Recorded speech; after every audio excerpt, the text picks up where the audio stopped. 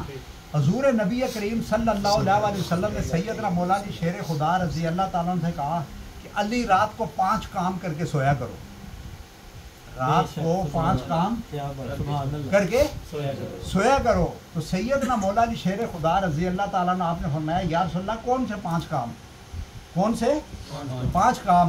تو سرکار نے فرمایا علی رات کو سونے سے پہلے ایک سورت فاتحہ پڑھ کے سویا کرو. سورت اس کے پڑھنے کے بدلے تجھے پورے قرآن پاک کا ثواب ملے گا. بات سمجھے نا. پھر سونے, اب یہ ساری باتیں کس کے لیے ہیں؟ سونے سے پہلے کی. اب بیڈ پہ جا کے سوئیں تو بندہ تو 4-5 منٹ میں سو جاتا ہے نا جی, تو یہ سارے عمل بھی 3-4 منٹ کے ہیں. بات سمجھے نا. سورت فاتحہ پڑھ کے سو کہ کس کا ثواب ملے گا؟ پورے قرآن پاک کا ثواب ملے گا, ٹھیک ہے نا. پورے قرآن پاک پڑھنے کا ثواب ملے گا. ہاں, پھر 4 دفعہ درود پاک پڑھ کے سویا کرو. سبحان اللہ. اس کے بدلے, بات سمجھے نا, اس کے بدلے کس کا ثواب؟ پورے حج کا ثواب ملے گا. اب یہ عمل سارے قاری صاحب کیا ہے؟ تیسرا کلمہ پڑھ کے سویا کرو, 3 دفعہ تیسرا کلمہ پڑھ کے سویا کرو. بات سمجھا نا. تو مطلب آپ جو بھی عمل چھوٹے چھوٹے کر کے سوئیں نا, جو بھی عمل, تو بدلے میں انعام اجر اللہ تعالیٰ نے بہت بڑا رکھا ہوا ہے. کیونکہ رب کہتا ہے تم میرے راستے میں 1 روپیہ دو, بدلے میں تمہیں 10 لاکھ دوں گا. لیکن ہماری حالت پتہ ہے کیا ہے؟ ہماری حالت یہ ہے کہ یا اللہ تو ہم 1 کے بدلے میں 10 دے گا نا, تو ایسے کرنا پہلے ہمیں 10 دے دینا, پھر ہم اس میں سے 1 دے دیں گے. لیکن یہ بات تو الٹی ہوگی نا راشد بھائی. کیا ہوگی؟ الٹ ہوگی کہ تو مجھے پہلے 10 دے دے, کیونکہ شرط اس نے رکھی ہے کہ پہلے تم میرے راستے میں کیا کرو؟ خرچ کرو. لن تنالوا البر حتی تنفقوا مما تحبون. تم اتنی دیر تک نیکی کی گرد کو نہیں پا سکتے جب تک تم اپنی سب سے پیاری چیز اللہ کی راہ میں قربان نہیں کرتے. ایسے ہی ہے قاری صاحب, ایسے ہی ہے نا. ترجمہ اس کا یہی ہے نا. تو سب سے پیاری چیز کیا ہے ہمارے پاس؟ ہمارے پاس سب سے پیارا کیا ہے؟ وقت ہے. اس سے پیارا کیا ہے؟ پیسہ ہے, جس کے لیے ہم سارا کچھ چھوڑ کے یہاں بیٹھے ہوئے ہیں نا جی. کسی بندے نے مانگنے والا کوئی آیا نا, تو اس نے اللہ کی راہ میں, اس کے پاس 2 درہم تھے, 2 درم تھے, اس نے 2 درم نکالے, دیکھا 1 درم بڑا صاف تھا, چمک رہا تھا, 1 درم ذرا میلا تھا. اس نے جو صاف درم تھا, چمک رہا تھا, اس نے اللہ کی راہ میں دے دیا. اللہ, اب دیکھیں دوسرا بھی درم, دونوں کی قیمت اور خرید و فروخت ایک ہی جیسی ہے, ٹھیک ہے نا. تو جو میلا اس نے کیا کیا, اللہ کی راہ میں صاف دیا. جب صاف دیا تو اللہ تعالیٰ کو اس کی یہ ادا اتنی پسند آئی کہ اللہ تعالیٰ نے فرشتوں سے کہا کہ اس کے بدلے 1,00,000 نیکیاں اس کے کھاتے میں ڈال دو. کیا کر دو اس کے کھاتے میں. اب ایک آدمی نے صرف سوچا, پہاڑ کے پاس سے گزرا کہ یا اللہ یہ پہاڑ میرا ہو جائے اور سونے کا بن جائے, میں سارا تیری راہ میں دے دوں. اب پہاڑ نہ ابھی اس کا ہوا, نہ سونے کا بنا, لیکن اس کی نیت خالص تھی. انما الاعمال بالنیات, نیتوں کا دار و مدار, عملوں کا دار و مدار نیتوں پر ہے. بات سمجھے نا. تو اس نے کہا یا اللہ پہاڑ میرا ہو جائے, سونے کا بن جائے, تیری راہ میں دے دوں گا. اب اللہ تعالیٰ کو یہ ادا, اللہ تعالیٰ نے کہا کہ اس پہاڑ کے بدلے جتنی نیکیاں بنتی ہیں اس کے کھاتے میں ڈال دو. تو فرشتوں نے کہا یا اللہ ابھی پہاڑ اس کا ہوا نہیں, سونے کا بنا نہیں, تو کیسے اس کے کھاتے میں نیکیاں ڈال دیں. اللہ تعالیٰ نے کہا کہ میں نے اس کی نیت دیکھ لی ہے, اگر یہ سونے کا بن بھی جاتا, اس کا ہو جاتا, میری راہ میں دے دیتا, میری راہ میں دے دیتا. دیکھیں پیسہ کمانا وہ مشکل نہیں ہے. آپ باہر نکلے نا, نیچے سے لے کے اوپر تک ہر آدمی پیسہ کما رہا ہے یا نہیں جی. پیسے کو خرچنا بڑی کمال ہے. پیسے کو اللہ کی راہ میں خرچ کرنا علم اس کا نہیں ہے جو اسے حاصل کرتا ہے, علم اس کا ہے جو اس پر عمل کرتا ہے. دولت اس کی نہیں ہے جو اسے کماتا ہے, دولت اس کی جو اسے کماتا ہے, دولت اس کی ہے جو اسے راہ خدا خرچ کرتا ہے. اس کو کیا کرتا ہے. اب لاکھوں لوگوں کو دیکھا ہے, ہم نے دیکھا ہے, لاکھوں لوگوں کو ہم نے دیکھا ہوا ہے, پیسہ کما کے ساری زندگی کما کے ان کے اپنے لیے کچھ بھی نہیں ہوا. 2 گز کفن کے لیے اتنی دوڑ لگائی. کس کے لیے 2 گز کفن, وہ بھی موت بھرا کے کفن پہ شک ہے. لاکھوں لوگ ایسے ہیں جن کو کفن بھی نصیب. اب جہاز کرش ہوا, اس میں لوگ مرے, کہاں کفن ملا. شپ ڈوب کے پانی میں, کہاں کفن ملا بتائیں نا جی. تو سب کچھ بھی گیا, وہ جس کے لیے دوڑتے رہے کفن کے لیے, وہ بھی نہیں ملا, وہ بھی. تو اس لیے ذہن میں صرف ایک بات رکھیں کہ دنیا جتنی ہے نا, اس میں کوئی چیز ہماری نہیں ہے. اور آخری بات, بابو جی پیر میرے علی شاہ صاحب کے پوتے تھے, تو آپ کیا کرتے تھے کہ وہاں سے آپ گیا کو گولڈن شریف گئے ہوئے, آپ گئے ہوئے ہیں وہاں, دیکھیں نا ٹرین کی تصویر بنی ہوئی ہے, دیکھیے نا وہاں ٹرین کی تصویر بنی ہوئی ہے, کیونکہ ہمارے تو نزدیک ہے, ہم تو جاتے رہتے ہیں, تو ٹرین کی تصویر بنی ہے. تو بابو جی کیا کرتے تھے, وہاں سے جب ٹرین گزرتی تھی نا, تو بابو جی اس کو دیکھ کے بڑے خوش ہوتے تھے. راشد بھائی, یہ تصوف کا اور آخری بات ہے. یہ اللہ والے جتنے ہیں نا, ان کا یہی کام ہے. اللہ والے جتنے ہیں ان کا کیا کام ہے, یہی کام ہے. تو وہ ٹرین کو دیکھ کے بڑے خوش ہوتے تھے.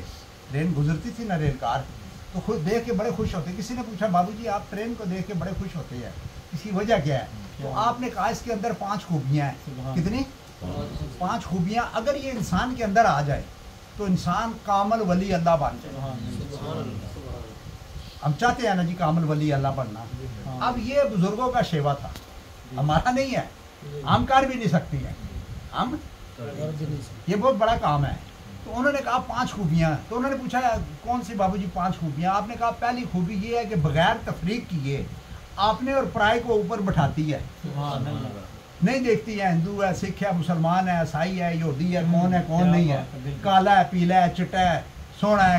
میری بات سمجھ رہے نا. وہ کیا کرتی ہے, میلا کے چیلا ہے, وہ سب کو بٹھاتی ہے یا نہیں بتائیں نا جی, سب کو بٹھاتی ہے نا. دوسرا پھر ان کا بوجھ بھی اٹھاتی ہے, وہ ان کا جو وزن ہوتا ہے نا بخشش سے, وہ بھی اٹھاتی ہے. پھر 2 بچھڑوں کو ملاتی ہے, پھر سیدھی منزل پہ پہنچاتی ہے. ٹھیک ہے نا. چوتھا صراط المستقیم کے راستے پہ سیدھی جاتی ہے. اور مجھے ایک بات یاد آ گئی, ایک دفعہ علامہ اقبال اسکول جا رہا تھا, اس کا ابتدائی دور تھا کوئی, تو ٹرین میں داخل ہوا نا, تو وہ ڈبہ پورا پیر میر علی شاہ صاحب کے مریدوں نے بک کروایا تھا, ریزرو. بات سمجھیے نا. تو پیر میر علی شاہ صاحب بھی بیٹھے ہوئے تھے اس ڈبے میں. تو ان کے سارے ایسے مرید جو تھے وہ اسی ڈبے میں بیٹھے ہوئے تھے. تو وہ ڈبہ ٹرین رکی اسٹیشن پہ, تو علامہ اقبال کہیں جا رہا تھا, وہ ڈبے میں اندر چلا گیا. جب ڈبے میں اندر چلا گیا تو اب پیر میر علی شاہ صاحب سامنے بیٹھے ہوئے تھے, کیونکہ اہل دل اہل نظر ہوتے ہیں. یہ اللہ والی دیکھ سکتے ہیں یہ کون ہے یہ کون ہے یہ کون ہے، ہم نہیں دیکھ سکتے. ہم تو کہتے ہیں نا سب ایک ہی جیسے ہیں، سب ایک انگلیاں سب ایک جیسی ہیں، کدھر سب ایک جیسے ہیں؟ نوٹ سب ایک ہی جیسے ہیں؟ نہیں بابا، سب نوٹوں میں فرق ہے. ٹھیک ہے نا. تو اقبال جب جو ہی اندر آیا نا تو ان کے مرید جو تھے نا، مطلب وہ اہل نظر تو نہیں تھے نا، انہوں نے دیکھا کہ باؤ سا آیا ہوا کوٹ پینٹ پہنی ہوئی ہے، کیا خیال ہے؟ تو اندر آ گیا تو جگہ تو بیٹھنے کی ہے نہیں. ٹھیک ہے نا. اب وہ اپنی اپنی سیٹ سے کوئی نہیں اٹھا، اپنی جگہ سے کوئی نہیں اٹھا. اب پیر میرے علی شاہ صاحب نیچے ایسے دیکھ رہے تھے، جب ان کے اوپر نظر پڑی اقبال کے اوپر سامنے کھڑا ہوا تھا تو ایک دم اپنی سیٹ سے کھڑے ہو، کیونکہ اہل نظر تھے نا جی. اب بات سمجھیے نا، کھڑے ہو گئے اور اقبال کو کہنے لگے کہ آپ ادھر آئے، ادھر بیٹھے میری سیٹ. اب جب وہ کھڑے ہوئے تو سارے مرید بھی کھڑے ہو گئے، کیونکہ مرید اقبال کے لیے نہیں کھڑے ہوئے، وہ پیر صاحب کے لیے کھڑے ہوئے تھے، پیر صاحب اقبال کے لیے کھڑے ہوئے تھے. بات سمجھیے نا. تو جب سفر طے ہوا، اقبال اتر گیا، وہ گھر اپنے آستانے پہ پیر میرے علی شاہ صاحب جا کے جب بیٹھے راشد بھائی، تو مریدوں کے اندر ایک تشنگی تھی نا جی، کہ مطلب ہے آپ کی مطلب ہے ہماری وضع کرتا ہے، داڑھی ہے، آپ بزرگ ہے، کیا خیال ہے ہمارے پیر ہے. تو وہ آدمی کلین شیپ ہے، مونچھیں رکھی ہوئی ہیں، پینٹ کوٹ پہنا ہوا، بظاہر تو کچھ نظر نہیں آتا. بھائی ہمیں جو چیز نظر نہیں آتی ہے تو اس کا مطلب وہ نہیں ہوتی ہے.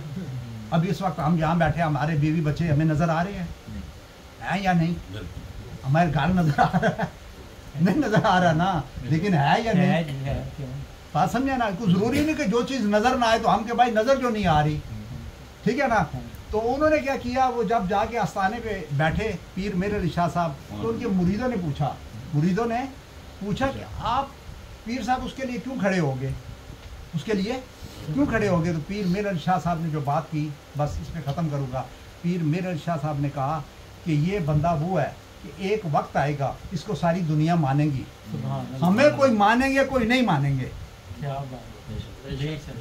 ہمیں کوئی مانیں گے کوئی نہیں مانیں گے، لیکن اس کو ساری دنیا مانیں گی. بات سمجھا نا. تو اٹھ کے اب بزم جہاں کا اوری انداز ہے، مشرق و مغرب میں تیرے دور کا آغاز ہے، اور قوت عشق سے ہر پست کو بالا کر دے، دہر میں اس میں محمد سے اجالا کر دے.